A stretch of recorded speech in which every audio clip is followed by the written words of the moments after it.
First of all, I'd like to give my thanks to Denise and Annie for organizing this really awesome event that I've already learned so much at and from you guys. And I'm really glad it's happening. So I'm not actually really going to talk that much about the field. I'm going to talk about, I guess if the field is the sort of world in which we create and make and share oral history, that will be my field. I am the instigator. I am the creator of the Haiti Memory Project, which I think is actually an interesting counterpoint to what Stephen High presented us earlier today, which was this incredibly coordinated, well-funded, interesting, multi-actor oral history project. This is something I did with my summer without institutional support, or at least it began that way. In the wake of the 2010 earthquake, I was studying issues of memory and representation and so on and so forth in the context of Haitian history, and I saw the post-earthquake moment as a really interesting time to make an intervention into that conversation by going to Haiti and recording interviews with earthquake survivors. And that was, in the beginning, that was sort of the extent at which I was seeing this project unfold. And then I realized that if I was going to record them, I would like other people to listen to them. So I constructed this website. It looked different at the beginning, but I made a website and I used a program that no longer lets you use it for free called SoundCloud to stream the audio interviews that I did. I'll just show you what this looked like. I ended up doing over 100. I thought I was gonna be there for 6 weeks, and the experience ended up being so transformative that I called my advisor at NYU and I said, I'm dropping out of school and I'm moving to Haiti. And he said, don't do that. We'll give you 3 independent studies, stay there for the next 4 months, keep doing what you're doing, keep up the good work. And so I ended up living there for 6 months. And what happened with this website was that I hadn't really known about DH or oral history communities online until I created this website, and then all of a sudden people were interested in it. And so I think, and one of the really important developments in the history of this project is after I returned to the United States and started giving talks about the project, the head of the Nunn Center for Oral History at the University of Kentucky, Dr. Douglas Boyd, he and I met, and within a very short amount of time, we agreed to become collaborative partners. And I ended up donating my whole archival collection to the Nunn Center. So as an individual, sort of independent researcher, which I feel like maybe a lot of people in this room see themselves as, at least probably the younger junior scholars, I think it's important. It was important for me to start, or whether or not it's important, it was definitive, that I started as just like me and my project, and by creating an online presence and establishing this, I ended up acquiring institutional support.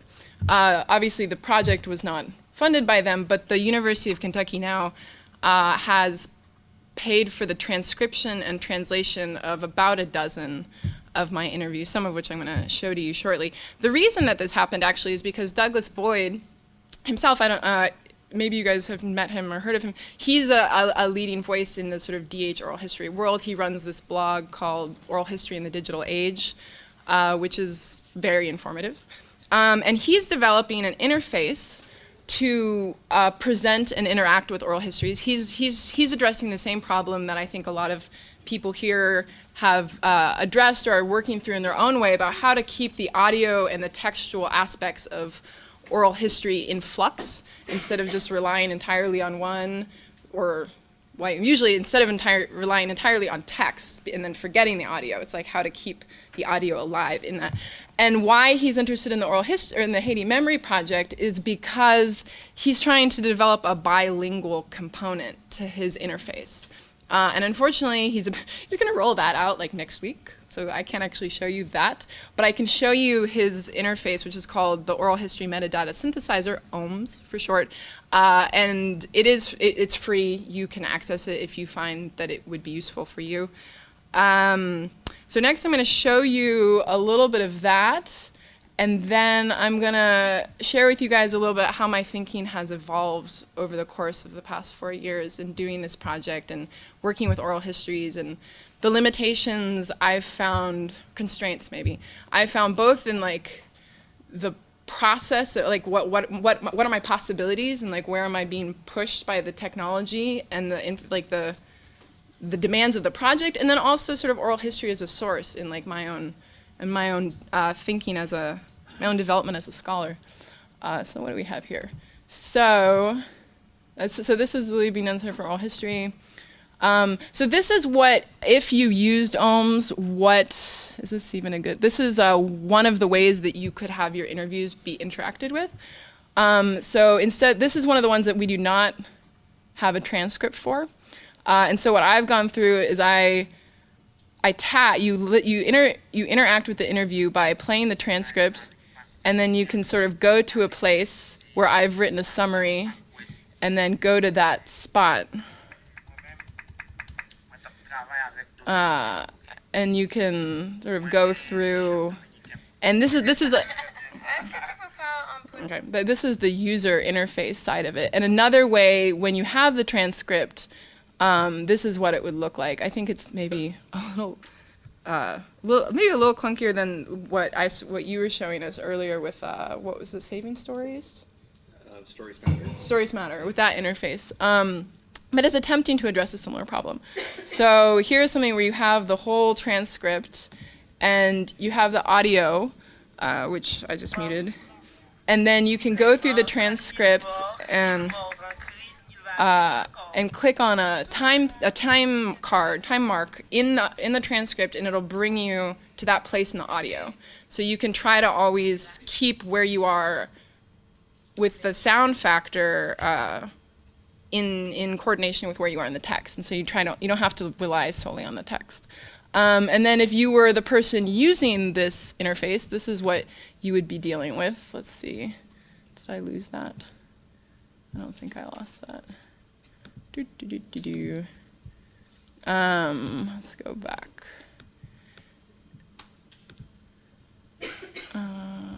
Okay, well, I think this is actually, so here's an interview that Doug has put in here for me to play with.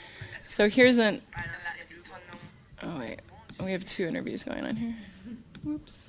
So here's an interview, and if you were working with this, and this is not transcription syncing, but you would get to a certain point in the audio, and you could hit tag, and then it inserts a timestamp, and then you have all of this metadata that you can add into it. And so I actually kind of find this is more what I've been doing with OHMS, because without transcripts, I'll get to that in a second, can be very hard to acquire. But using this, I can go through, and without actually having to transcribe the interview, I can write out like what this section of the interview is about, like what are the themes we're talking about, what are sort of the key problems that we're addressing. And then obviously this is pretty customizable. You could do really whatever you wanted with it. So all of that being said, in the interest of time, you guys are welcome to explore this site. I will highlight that, I guess I'm in Canada, there's a couple that are in French, or that are primarily in French. A lot of them are in Creole, but if you speak, obviously we speak English, because if you can understand me. I have a few on the website that are in English as the primary language. So if you wanted to learn more about my work, I invite you to check it out. And so now that I have talked about OHMS, I'd like to talk to you guys about some of the things that I've confronted in my position as sort of as an individual researcher who's trying to do this kind of work without grants, without institutional support. It's hard. It's hard. One of the things that I think makes the Haiti Memory Project interesting, and definitely one of the unique challenges I'm dealing with, is I'm working through multiple languages. Not all of them I speak as well as I speak English. For example, I can't do transcripts in Creole. I can't write it. I can speak Creole. I've learned how to speak it, but I cannot actually listen to it and write down what is written. And so one of the things that the Nunn Center and Doug and I have been working on is getting these professionally transcribed, but Haitian Creole is spoken probably by about 14 million people around the world, and the services that transcribe it are prohibitively expensive. And so it actually costs as much to transcribe one interview as I did 6 weeks in Haiti doing, I did as it cost me to do 50 interviews living in Haiti and working. And so that's definitely one of the limiting factors to the degree to which these interviews will be made available. I should say, often when I'm saying transcripts, I mean in my head transcripts and translations, like pairing those two together. And so what Doug is obviously working on the question of different languages from a more technical aspect, and I'm trying to deal with it from the I don't know, not the non-technical aspect, the more theoretical aspect. For example, one of the things I've realized, I began this project sort of probably as an impulse that I think a lot of people in this room probably share, of democratizing stories. The idea that there are people whose stories could be made louder, could be made more available, and that it was important and it should be done. But as Stephen High mentioned this morning, I think really, really provocatively and importantly, who's listening? And we can have them and they can be there, but if no one's listening or no one can listen, then you haven't actually completed the task that you set out to do. And I honestly, I don't know if I completed the task that I have set out to do. Where's my mouse? My mouse is on this screen. Language barriers and working in multiple languages has really, on the one hand, the fact that these interviews are in Creole is one of the reasons why they're so important to me, is because Creole speakers are people who cannot easily have their stories heard by others because of the power of language and the politics of language. But it also is true that having these interviews in Creole means that I can't break that barrier either, or I haven't been able to yet. And not entirely. I have, of the interviews that are transcribed, we've transcribed all the ones in English, all the ones in French, and probably 5 or 6 of the ones in Creole. And I don't know how much more we'll be able to get done in the immediate future or the foreseeable future. The other limit that I'm working through right now with my experience with oral history is I came to oral history because the source spaces that I saw available to me had limits. If they were not representing ordinary Creole speakers, for example. And the Earthquake Project in particular came out of the sense that in the post-earthquake moment and in the media storm that consumed everyone for a couple weeks, that all these ideas about what the earthquake meant were coalescing. What the earthquake meant to the world were coalescing, but they weren't really including the perspectives of ordinary Creole speakers for whom the earthquake had completely transformed their lives in every way imaginable. And I wanted to insert that in there. But now that I have all these oral histories and I work with them, I recently published an article in the Oral History Review on spiritual interpretations of the earthquake and interpreting how evangelical Protestants and practitioners of voodoo see how they constructed their survival stories, and how I proposed a interpretation where these survival stories are embedded in sort of larger religious conflicts in Haiti. It's not even just right now, it's been going on for a long time. But now that my question is, can we use oral history to talk about something bigger than discourse, bigger than representation, bigger than memory? Are we, or is that the degree to which, is that as far as it lets us go?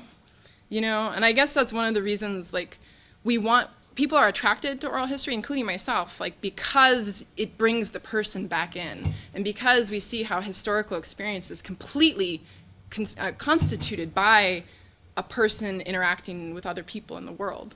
But on the other hand, there's a lot of history and a lot of the perpetuation and reproduction of poverty and inequality that happens outside of the individual experience, and those are the questions that I'm increasingly attracted to, and I think I feel like an imperative to address, and I'm trying to figure out the ways in which oral history can speak to that, or if oral history